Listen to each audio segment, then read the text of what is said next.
चैत्र नवरात्रि का 8वां दिन 5 अप्रैल शनिवार को है। नवरात्रि के 8वें दिन मां महागौरी की पूजा का विधान है। नवरात्रि की अष्टमी तिथि का हिंदू धर्म में विशेष महत्व है, इसलिए लोग हवन करने के साथ ही कन्या पूजन भी करते हैं। मां महागौरी के स्वरूप की बात करें तो मां महागौरी का रंग अत्यंत गोरा है। इनकी 4 भुजाएं हैं। मां बैल की सवारी करती हैं। मां का स्वभाव शांत है। हिंदू धर्म की मान्यताओं के अनुसार मां महागौरी की पूजा करने से पापों की मुक्ति मिलती है और संकटों से रक्षा होती है। आइए जगतगुरु डॉक्टर स्वामी गोविंदाचार्य जी महाराज से जानते हैं मां महागौरी की पूजा विधि, महत्व, मंत्र एवं भोग के बारे में। महागौरी चाष्टमम 5 तारीख अष्टमी तिथि शनिवार का दिन महागौरी का पूजन अर्थात भगवती जो दुर्गा के रूप में प्रकट हुई थे। समस्त देवताओं ने अपनी शक्तियां प्रदान की थी। समस्त देवताओं की शक्ति है दुर्गा, सबका तेज है माता दुर्गा में। सारे शस्त्रास्त्र समस्त देवताओं ने प्रदान किया था। इनको महागौरी के रूप में पूजन किया गया था। ये महागौरी ही पार्वती हैं, लेकिन दुर्गा के रूप में उनका प्रकट हुआ था। और आज के दिन विशेष रूप से व्यक्ति को चाहिए व्रत करे। 9 दिन यदि व्रत व्यक्ति नहीं करता तो अष्टमी तिथि में महागौरी का पूजन करने के लिए व्रत करना चाहिए।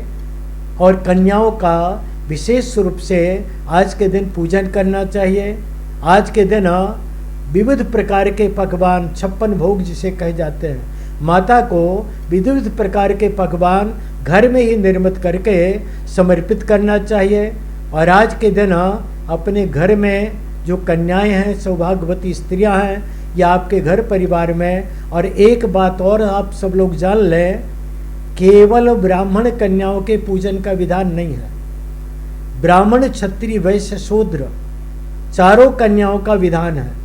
ब्रह्म ज्ञान प्राप्त करना तो ब्राह्मण कन्याएं, शक्ति प्राप्त करना है क्षत्रिय कन्याएं, धन प्राप्त करना है वैश्य कन्याएं, और समस्त कामनाओं की पूर्ति के लिए शूद्र कन्याओं का पूजन का विधान है। इसलिए समस्त वर्णों की कन्याओं का पूजन प्रत्येक व्यक्ति को आज के दिन करना चाहिए।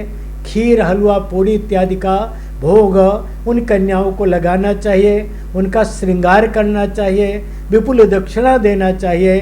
जो कोई व्यक्ति इन कन्याओं में देवी का रूप दर्शन कर इनका पूजन करना है, माँ अवश्य उनके ऊपर कृपा करती हैं और उनकी मनोकामनाएं पूर्ण होती हैं। साथ ही आज की रात्रि महानिशा पूजा है। रात्रि में 12 बजे महानिशा पूजन का विधान है। 56 भोग बनाए जाते हैं और चतुष्षष्टि उपचार, 64 उपचारों से आज की रात्रि में माता का पूजन होता है। बलिदान का विधान है। आपको कुष्मांड बलि देना चाहिए या नारिकेल बलि, नारियल तोड़ना चाहिए। माता के समक्ष डाकनी, साकनी, यक्ष, रक्ष, पिशाच का बलि भाग अलग निकाल देना चाहिए। और जो शिरोभाग है वो माता को समर्पित करना चाहिए।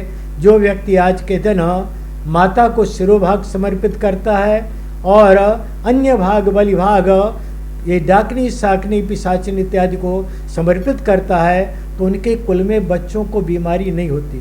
बच्चे स्वस्थ प्रसन्न रहते हैं। नजर इत्यादि लग जाना, टोना टुटके हो जाना, ये सारी क्रियाएं नष्ट हो जाती हैं और माता की कृपा उसके परिवार में होती है। रात्रि में महानिशा पूजन करे, माता की महाआरती करे, निश्चित ही उसका जीवन धन्य होता है। पूरी रात्रि जागरण कर माता की आराधना करे, हवन पूजन करे।